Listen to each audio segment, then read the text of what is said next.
ایک ہوتا ہے گفتگو کا اثر، وہ بھی بڑا ہوتا ہے، اور ایک ہوتا ہے لہجے کا اثر۔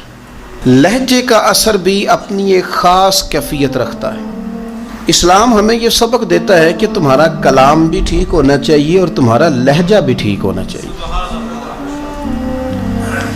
کچھ لوگ گفتگو اس طرح کرتے ہیں کہ اگر ان کے جملوں کے معنی تلاش کیے جائیں تو وہ معنی ٹھیک ہوتے ہیں۔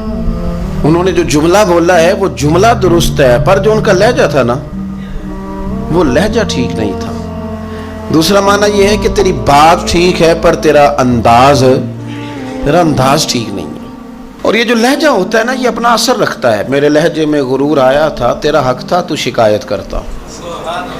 لہجہ جو ہوتا ہے نا یہ بہرحال اپنا اثر رکھتا ہے، اس کی تاثیر ہوتی ہے، اس کا اثر ہوتا ہے۔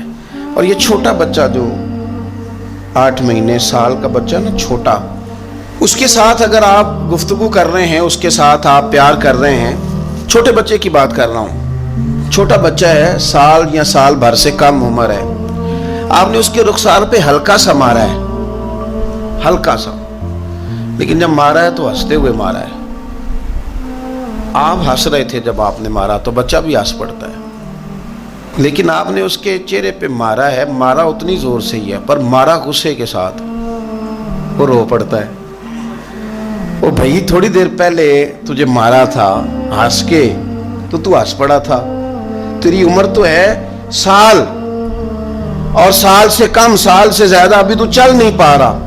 تو وہ چھوٹا بچہ بھی ہمیں بتاتا ہے کہ تیری مار کا اثر نہیں ہوا میرے والد، میرے بھائی، میری اماں، تیری مار کا اثر نہیں، تیرے لہجے کا اثر ہے۔ تیرا جو لہجہ تھا نا وہ اثر کر گیا ہے، تیرا لہجہ جو تھا نا وہ دل میں اتر گیا ہے، تیری جو بات ہے نا ککھ سواد نہیں مشری اندر، اساں کھنڈا میں چکھ ڈٹھیاں، انہاں ساریاں شیواں نالوں گلاں سجن دیاں مٹھیاں۔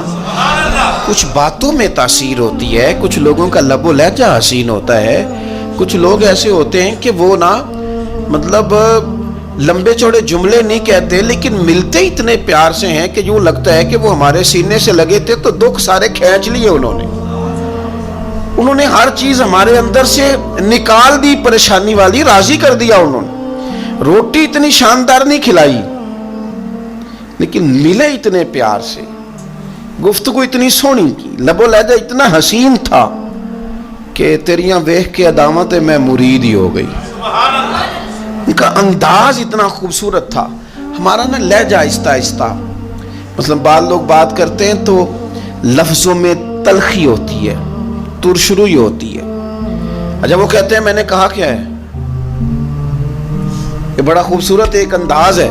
بہو کئی دفعہ اس طرح کرتی ہے کہ ساس کو جب روٹی دیتی ہے تو لہجہ بڑا سخت ہوتا ہے، لے آئی ہے کھانا پکا کے، پر جس طرح وہ لائی ہے، جس طرح اس نے رکھا ہے، جو اس کا انداز تھا، جو پھر پانی لانے کا انداز تھا، جو پھر دوائی دینے کا انداز تھا، تو شام کو بیٹا گھر آیا تو ماں رو پڑی ہے، بیمار ماں۔ اس نے کہا بیٹے تیری بیوی بڑا تنگ کرتی ہے، تو بیوی کیا کہتی ہے، کہتی ہے انہوں پوچھو میں آکھیا کی ہے، کچھ بھی نہیں سو آکھیا، غلطے کی تھی کوئی نہیں، بالکل ٹھیک کہہ رہی ہے۔ وہ کہتی ہے کہ اماں سے پوچھے میں نے کہا کیا ہے، تو بالکل اس نے کچھ بھی نہیں کہا، یہ تو بالکل بات ٹھیک ہے، اس نے ایک جملہ بھی سخت، معاذ اللہ اس نے کوئی برا بھلا نہیں کہا، کوئی گالی نہیں دی، لیکن تیری روٹی لانے کا انداز اتنا تلخ تھا کہ اس بوڑھی اور بیمار ماں کے آنسو نکل گئے۔ مانا کیا ہوا کہ ہو سکتا ہے تو تلخ بات کرتی تو وہ معاملہ کسی حد تک قابل قبول ہوتا، پر وہ جو تیرے لہجے نے یوں اس طرح کیا نا جس طرح کو بھکاری کو دے رہا ہو، وہ میرے بھائی تیرا انداز تو ٹھیک ہو، تیری گفتگو کا طریقہ تو ٹھیک ہو۔ وہ کہتے ہیں کہ معاملات تو نصیبوں سے ہیں، پر چلو یار ملاقات تو ٹھیک ہونا۔ کچھ لوگ ایسے ہوتے ہیں کہ ایک لمحہ مل جائیں تو ان کی ملاقات کی یاد کبھی دوبارہ آئے نا تو وہ یاد بھی بندے کے دکھ سارے دور کر جاتی ہے، طبیعت کو تازہ کر جاتی ہے۔